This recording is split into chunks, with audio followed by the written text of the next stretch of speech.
the trade war has been really detrimental to U.S. China relations, no doubt about that. What impact do these tariffs have on Chinese competitors? I think it's important to think about trade is inherently cooperative in some ways, right? For every seller, there's a willing buyer that is not being coerced, right? And so firms are both each other's competitors, but also each other's customers. And in a world of global value chains, I think we have to think about sort of the net impact of the trade war in terms of why this is important is that not too long ago, right, more than half, now it's a little bit less than that, but more than half of exports coming out of China are generated by foreign invested enterprises, right? So foreign investors, including some American companies, are there making things in China. And the way that we tabulate trade is about which port things come out of. So if you have an American company that makes something in China, that's going to contribute to the trade statistics, right? Think about the iPhone, right? The iPhone does final assembly in China. It sources inputs from all over the supply chain in Asia, famously designed in California, right? Assembled in China. Well, when that's exported, that accounts for the total sort of a high value of Chinese exports, but a relatively small share of value added. So, okay, on the eve of the trade war, 40% of exports coming out of China are by foreign invested enterprises. And I have a paper where we do a case study of Caterpillar, the farm equipment manufacturer, big presence in China. They had a factory that made tractors in China and exported the tractors and the machine parts here into the US. As a consequence of the trade war, that factory was shut down, but the net presence of Caterpillar in China increased. They had other assembly lines come online, and they were focusing more on product lines for the China market. I think that's pretty common for a lot of the firms. Fundamentally are the units that are involved, right, in global value chains and are impacted by tariffs. And so the behavior of how this is impacting firms, beginning with the foreign multinational firms, is not necessarily straightforward, right? So I have another paper with Samantha Worthrams showing sort of what the net impact of tariffs are on foreign invested enterprises moving production out of China.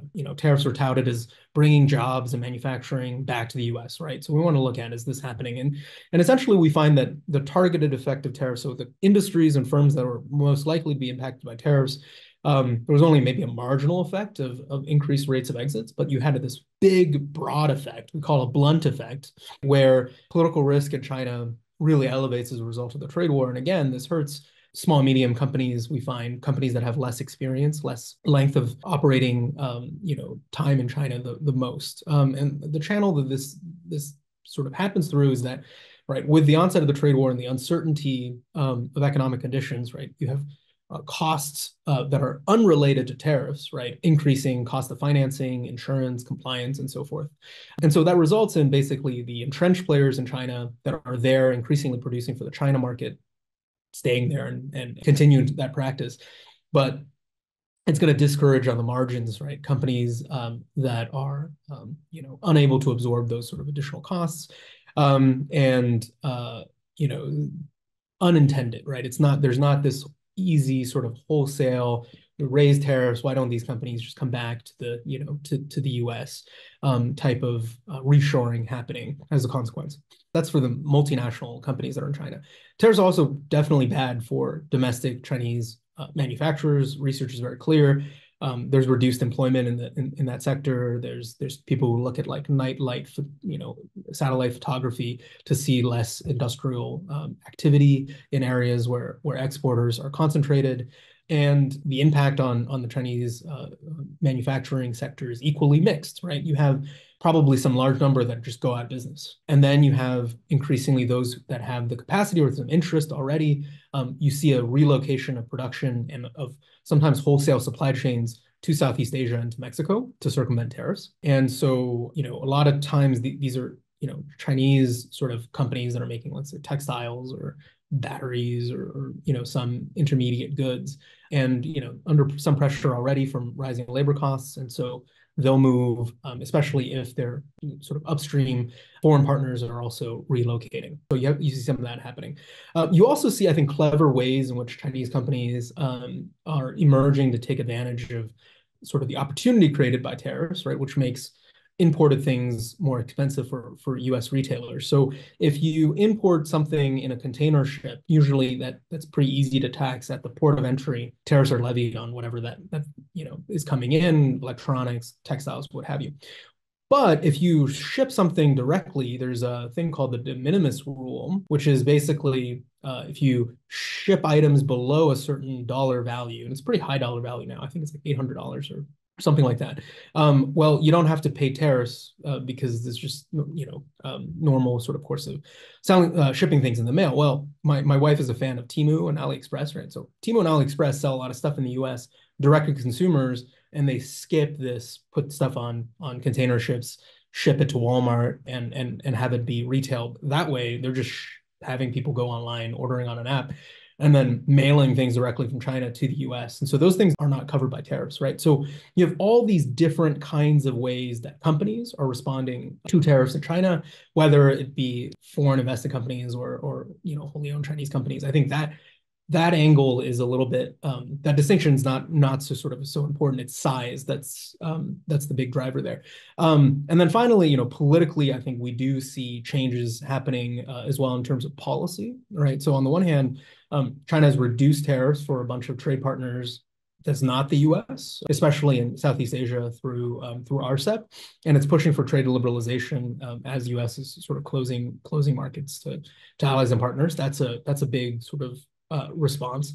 At the same time, China is investing a lot in at least the idea of greater technological self-sufficiency in response to the sort of the tech war side of this trade conflict or economic competition. So you have a little bit of import substitution happening, right? Things that high-tech goods that they used to be sourced in the US that they're not sure they're going to be able to get in the long run. They're trying to do domestically. They are trying to strengthen trade relationships outside of the U.S. and increasing that side of the EU as well in the emerging markets.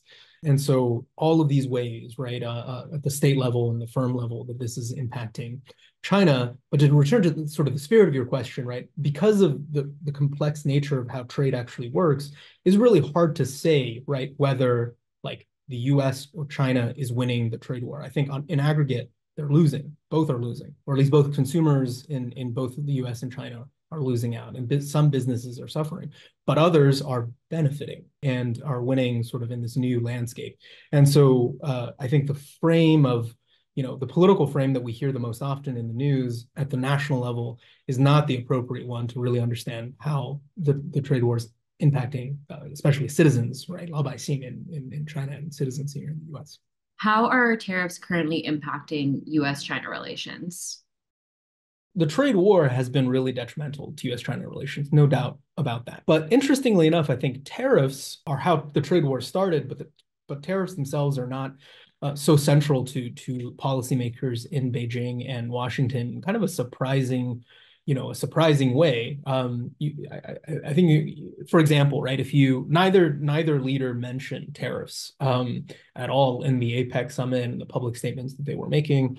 I think President Xi talked a little bit about the importance of the WTO and sort of obliquely hinted at the fact that China, opposes imposition of security issues on trade, right? So that's talking about tariffs, but not but kind of indirectly. There are other things that I think that both sides care a lot more about on this economic competition front, especially when it comes to technologies, choke point technologies, and so forth. I think that's both interesting and regrettable. It's sort of interesting because the aggregate economic costs of tariffs are definitely the greatest on both countries, but they're not politically salient, I think, because the costs are so diffuse and the political backlash has been relatively limited. Both governments have been very successful in framing tariffs and economic competition through a lens of economic nationalism rather than through protectionism, right? You don't hear tariffs being discussed as well. They're basically taxes on some Americans to help other American, businesses or industries, right?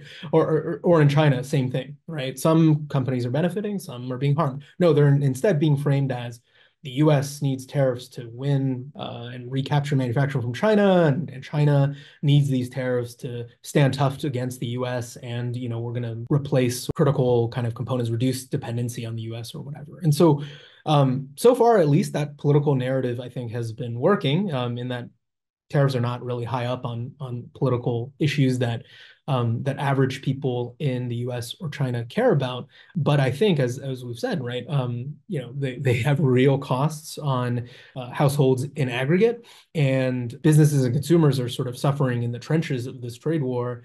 And it's become this war of attrition, right?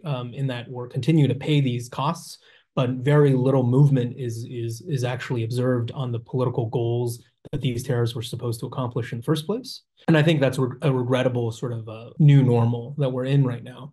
And I worry that, especially as the election season approach here in the US, and both parties have embraced a pro tariff because it's tough on China platform, that we're adding this dimension of an economic security dilemma on top of the existing sort of classic security dilemma that already exists in U.S. China relations, right? The idea of the security dilemma is things that you take, actions that you take that are meant to be defensive are perceived as threatening by the adversary, and then they take actions that then you perceive as threatening, and so you have to take more defensive measures. So we have people have written about this a lot in the security realm, when it comes to arms sales, for example, across the Taiwan Strait.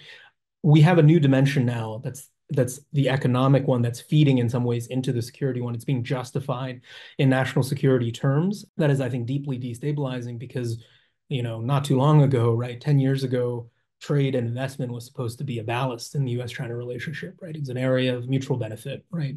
Trade is no longer seen as doing that by, I think, at least the rhetoric of both political parties here in the U.S. And I think that is, potentially dangerous and destabilizing from a strategic perspective.